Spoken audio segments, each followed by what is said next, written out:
Hershey, le géant du chocolat, traverse une période difficile. Ses résultats du deuxième trimestre 2024 ont révélé une chute significative de ses bénéfices avec un bénéfice par action en baisse de 55% par rapport à l'année précédente. Alors que l'entreprise affichait un BPA de 1,88$, donc bénéfice par action, à la même période l'année dernière, celui-ci est tombé à seulement 0,49$ cette année. Comment expliquer cette contre-performance et quelles sont les perspectives d'avenir pour Hershey? Si les chiffres globaux peuvent sembler inquiétants, une analyse plus approfondie permet de mieux comprendre les facteurs à l'origine de cette baisse de performance. Le principal responsable est une diminution de 16,7% des ventes nettes, principalement due à une baisse du volume des ventes de confiserie aux États-Unis. Cette baisse s'explique par des livraisons accélérées au premier trimestre précédent. Enfin, excusez-moi, qu'est-ce que je raconte? Pas le premier trimestre précédent, au trimestre précédent, donc au premier trimestre de cette année. Donc, une stratégie une stratégie mise en place en prévision de l'implémentation d'un nouveau système de planification des ressources de l'entreprise. Et donc, si vous regardez bien les résultats de la période précédente, vous allez remarquer qu'ils sont plus élevés que la normale. Tout simplement parce qu'il y avait cette anticipation-là. Donc, il y a une partie ici des volumes de vente qui devaient passer sur ce trimestre, sur le trimestre qui vient juste de se terminer, qui ont été anticipés au premier trimestre. C'est la raison pour laquelle c'est important de toujours regarder pourquoi est-ce qu'on a une variation du chiffre d'affaires ou bien une variation des bénéfices nets. Il faut savoir à peu près qu'est-ce qu'on met derrière, est-ce que c'est durable, est-ce que c'est temporaire, est-ce qu'on l'avait annoncé, à quoi s'attendre dans le futur. Donc, en d'autres termes, Hershey a anticipé certaines ventes, ce qui a gonflé artificiellement les chiffres du premier trimestre, mais a laissé un vide au second. À cela s'ajoute une augmentation des impôts sur le revenu et des frais d'intérêt qui ont également pesé sur la rentabilité. La combinaison de ces facteurs a créé une situation difficile pour Hershey, se traduisant par une baisse significative de son bénéfice par action. Malgré ces difficultés, Hershey reste confiant quant à ses perspectives à long terme. L'entreprise prévoit une baisse modérée de 2% de ses bénéfices annuels avec un BPA de 8,90$ contre 9,06$ en 2023. Bien qu'il s'agisse de la première baisse annuelle depuis 2008, elle témoigne de la résilience de l'entreprise face aux obstacles. Pour 2025, Hershey anticipe un rebond du BPA potentiel de 9,50$, soit une augmentation de 7%. Cet optimisme repose sur plusieurs initiatives stratégiques, notamment la mise en œuvre du nouveau système ERP visant à rationaliser les opérations et à améliorer l'efficacité. En optimisant ces processus et en tirant parti de la technologie, Hershey souhaite améliorer sa productivité et stimuler sa croissance future. Par ailleurs, Hershey explore de nouvelles voies pour séduire les consommateurs et élargir sa présence sur le marché. L'entreprise investit dans l'innovation produit en développant de nouvelles saveurs et de nouveaux formats pour répondre aux préférences changeantes des consommateurs. Et entre parenthèses, je sais que parmi vous, vous allez assimiler chocolat et augmentation du prix du cacao. Et ce que je vais vous demander de faire, c'est allez-y regarder les rapports financiers de Hershey. Quel est l'impact du prix du cacao sur les matières premières du business? Allez-y, juste regardez, vous allez découvrir quelque chose d'assez exceptionnel, d'assez étonnant. Bref, pour faire simple, c'est pas du chocolat issu du cacao, si vous voulez, la majeure partie du temps. Voilà, au moins vous savez ce que vous mangez.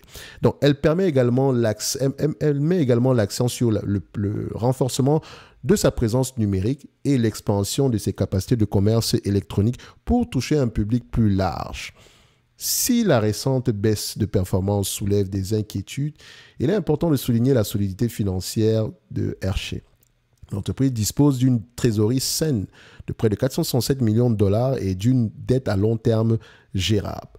De plus, Hershey a accès à une importante facilité de crédit renouvelable, ce qui lui confère une flexibilité financière suffisante pour faire face aux défis et saisir les opportunités de croissance.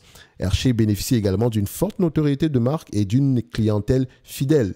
Ces marques emblématiques, ces marques, donc les marques appartenant à Hershey, donc les marques emblématiques de Hershey, telles que Hershey Kisses, Reese, Peanut Butter Cups, occupent une place particulière dans le cœur et les placards des consommateurs.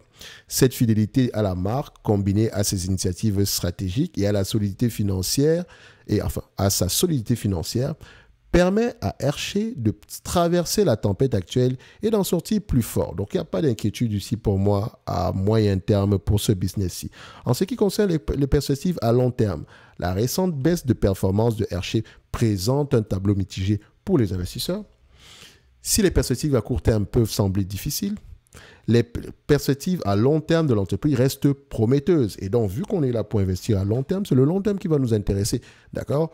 On prend note ici des difficultés à court terme. Et quand on dit difficultés, c'est même entre parenthèses.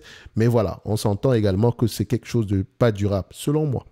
Donc, Hershey prend des mesures proactives pour relever les défis actuels en investissant dans la technologie et en rationalisant ses opérations et en rationalisant ses opérations, donc en investissant dans la technologie, en rationalisant ses opérations et en explorant de nouvelles voies de croissance. Donc, si Hershey vous intéresse en date d'aujourd'hui, on va se dire que les résultats précédents, voilà, ne doivent pas vous faire peur, surtout si vous n'avez pas lu les rapports financiers, parce que c'est écrit en gros caractères en début. OK? So, du point de vue évaluation, c'est une entreprise qu'on a eu tendance à évaluer ici précédemment. Nous avons un business qui a tendance à s'échanger à combien de fois les bénéfices, entre 20 et 25 fois les bénéfices pour ce genre d'entreprise. D'accord? Actuellement, en moyenne ici, si on prend en considération ici l'estimation des analystes avec un forward PE, 20 fois les bénéfices généralement. OK. Sur son, on peut aller à 25 fois les bénéfices, hein, donc c'est entre 20 et 25. On a une croissance du chiffre d'affaires. On a des marges brutes stables. D'accord? Si on dézoome un tout petit peu, on a une stabilité des marges brutes. Vous pouvez le voir sur les 10 dernières années, c'est plutôt stable. Ensuite, on regarde les marges EBITDA. Quand la marge brute est stable, quand un chiffre d'affaires est croissant, marge brute stable et marge EBITDA croissante, ça veut dire quoi? Laissez-moi savoir directement dans le compte Instagram. Donc, vous avez ici en lien dans la description de la vidéo, vous avez le compte Instagram ici de Top Invest. Donc, si vous avez des questions, si vous avez la réponse à la question que je viens de poser tantôt, communiquez avec moi sur mon compte Instagram. Il n'y a rien dessus, d'accord? Ça vous permet ici d'avoir un lien direct à moi, vu que j'ai bloqué les commentaires. Je ne compte pas les réouvrir ici de sitôt. OK? Donc, je répète la question. Quand le chiffre d'affaires augmente, la marge brute reste stable, la marge EBITDA augmente, quelle est la raison derrière? Donc, quelle est la raison derrière l'augmentation de la marge EBITDA quand on a un chiffre d'affaires qui augmente et une marge brute qui reste stable? Je pense que vous connaissez la réponse. Bref, on continue. Au passage, si vous avez également d'autres questions, laissez-moi savoir en m'envoyant un DM directement sur Instagram. Et pendant que vous êtes en description de la vidéo ici, n'oubliez pas, abonnez-vous à la Top Newsletter directement sur la page de Top Invest. Donc, ici, on sait qu'on va à peu près payer 20 fois les bénéfices pour ce genre d'entreprise au minimum. Ça reste un business assez prévisible également. Donc, on a à peu près 205 millions d'actions en date d'aujourd'hui, rachat massif d'actions, ce qui est également une bonne chose. On a également ici une dette nette sur EBITDA aux alentours de 1,7. Donc, est-ce que l'entreprise a les moyens de repayer cette dette-là? Et quand on regarde la dette nette depuis de point de vue volume, ça donne 5 milliards 300. 5 milliards 300 ici, avec un free cash flow qu'on peut générer à peu près aux alentours de 5 milliards, 1 milliard 600, toujours à comparer le free cash flow en question avec le net income. Donc, l'histoire ici de voir si les deux parlent le même langage. Donc, on peut se dire qu'on peut repayer ici la dette nette en 3 ans, littéralement. Maintenant, si on extrapole un tout petit peu en termes de free cash flow, en année N+3, j'aime toujours apprendre en année N+3, on voit ici que les attentes des analystes sont de plus en plus élevées. Enfin, on voit ici que depuis 2023, on est plutôt sur une stabilité. D'accord, ça prend également, et c'est une bonne chose, une bonne information également, surtout quand on a le prix du cacao qui augmente. Et dans une certaine mesure, le cacao reste une matière première qui impacte les résultats de cette compagnie, mais pas aussi drastiquement qu'on peut le penser.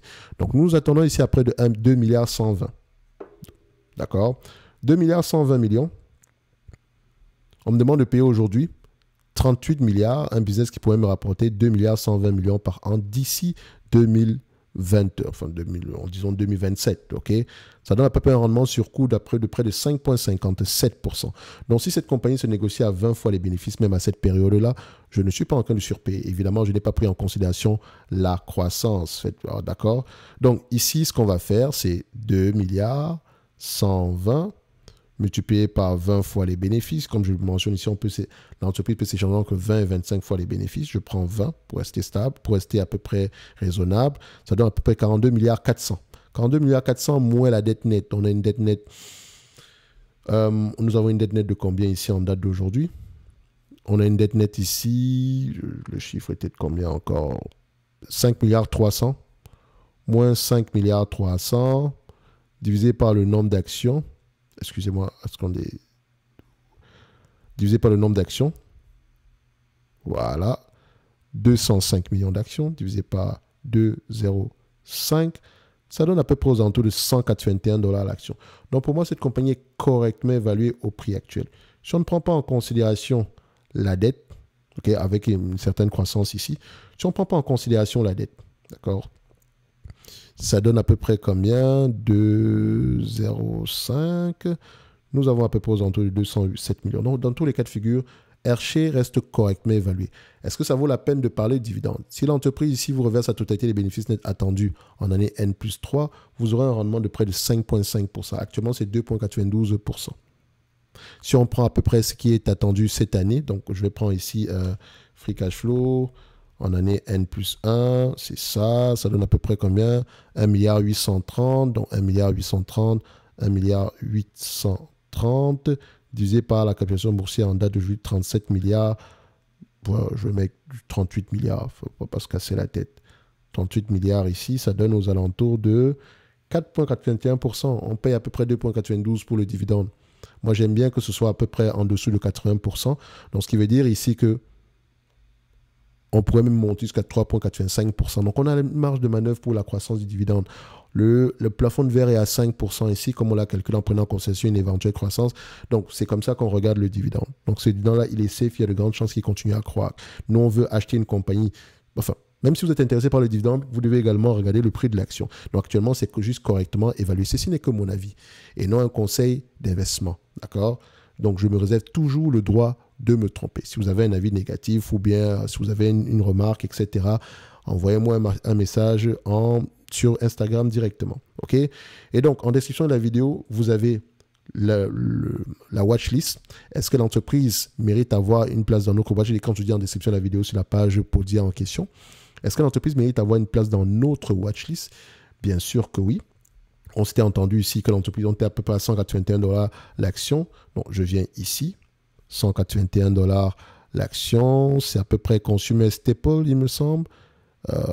Voilà, c'est ça, c'est Consumer Staple. OK, donc Hershey, c'est HSY. Voilà, HSY ici. Donc, je mets la date d'aujourd'hui. Voilà, comme ça, si vous avez accès à cette watchlist, vous pouvez demander la mise à jour. Si ça date de plus de 3, si on l'a fait depuis plus de 3 mois aujourd'hui, c'est toujours bien de faire une mise à jour chaque 3 mois. Donc, je mets ici 181 $, de telle sorte que, en regardant cette watchlist, je peux savoir quel type d'entreprise pourrait m'intéresser en date d'aujourd'hui quantitativement. D'accord? Si je manque vraiment d'idées, on va le dire comme ça. Donc, c'est une belle entreprise. Au prix actuel, c'est juste correct, sans plus. Ceci n'est que mon avis. Et comme je dis toujours ici, on peut avoir une revalorisation des multiples. Elle a tendance à s'échanger ici, certes, à 20 fois les bénéfices, d'accord, en moyenne, mais il n'est pas exclu qu'on monte à 25. Moi, je ne sais pas si le marché va monter à 25 ou quoi que ce soit. Donc, je reste au niveau de la moyenne. Ceci n'est que mon avis et non un conseil d'investissement. Comme d'habitude, je me réserve le droit de me tromper. N'oubliez pas sur la page également de Top Invest. Si vous avez des questions par rapport à un quelconque produit, vous pouvez réserver un appel. Pour les débutants, vous avez le pack du débutant, lire les rapports financiers, lire les états financiers, ainsi qu'une formation thématique sur les rates. Donc, dans la watchlist, ça vient également avec une formation sur comment lire les rapports financiers. Et vous avez la possibilité de réserver un appel si vous avez des questions par rapport à notre programme d'accompagnement qui est présentement, certes fermé, mais on prévoit le rouvrir en janvier. Et donc, c'est le moment de commencer à réserver vos places présentement. Bref, si vous avez des questions, vous avez un appel et on en parle. Nous, ici, on se donne rendez-vous sur la prochaine vidéo. Un like, un abonnement, ça fait toujours plaisir. Merci, au revoir.